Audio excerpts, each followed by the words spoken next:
২৬ বছর পর ছেলেকে পেল বাবা মা। বাড়ি হাবড়ায়, তবে ছেলে থাকে পশ্চিম মেদিনীপুর জেলার পিংলা ব্লকের দুজিপুর এলাকায়। আসলে ব্যবসার কিছু ঋণ হয়ে যাওয়ার কারণে বাবা বকাবকি করায় ২৬ বছর আগে বাড়ি ছেড়ে বেরিয়ে গিয়েছিলেন তরুণ দত্ত। দিল্লিতে ৭-৮ বছর ধরে দর্জির কাজ করেন। ওখানেই পিংলায় থাকা আর সহকর্মীদের সঙ্গে তার ভালো সম্পর্ক হয়। তার সঙ্গে পিংলায় এসে জমি জায়গা কিনে নেন। বিয়ে করে স্ত্রী এবং ছেলেকে নিয়ে থাকেন তরুণবাবু। এই ২৬ বছরে তরুণ দত্তের মা এবং বাবার সাথে একবারও যোগাযোগ হয়নি তাঁর। কিন্তু এসআইআর এর ফর্ম ফিল আপের জন্য সইং করতে হলো, এমনটাই দাবি তরুণ দত্তের। বাবা আর মায়ের সাথে কথা বলে তরুণ খুবই খুশি, তবে দেখা হয়নি এখনো তাদের। যেখানে একদল এসআইআর এর কুফল নিয়ে বিশ্লেষণ করতে ব্যস্ত, সেখানে এরই কারণে এক বৃদ্ধ দম্পতি ফিরে পেলেন তাদের একমাত্র ছেলেকে। আগে আপনার উত্তর ২৪ পরগনা হাবড়া পয়সা করে লস হয়ে যায়, অনেক টাকা ধার দেনা হয়ে যায় ব্যবসা করতে যেয়ে, সেটা একটা কারণ ছিল। তারপরে বাবা বকাবকি করে, যার জন্য তখন ওই ধান চালের কারবার ছিল।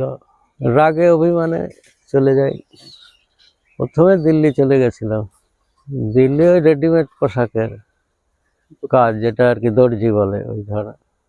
এখনো ওই কাজ করি আর ওই কৃষি কাজ করি। পিংলা এক বন্ধুর মাধ্যমে দিল্লি থেকে যোগাযোগ হয়, এবার সে মুখে নিয়ে আসে, এনে তার সঙ্গে আসা যাওয়া করতে করতে আর কি পরিচিত হয়ে যায় এই জায়গাটা সম্পর্কে। তারপর থেকে এখানে 25-26 বছর। না, আগে হয়নি, এই এসআইআর এর ফলে তারপরে যখন যোগাযোগ হয় তখন মনে তো পড়তো, কিন্তু কি করব।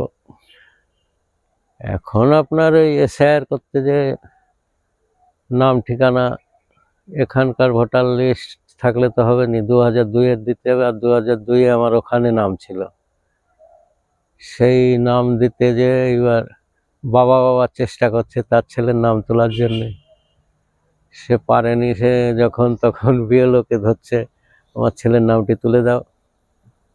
এবার বিএলও আবার আমাদের এখানকার বিএলওর সঙ্গে যোগাযোগ করে, এইভাবে একটা আর কি অ্যাডজাস্ট করে, যেহেতু একটা থাকবে একটা কাটবে।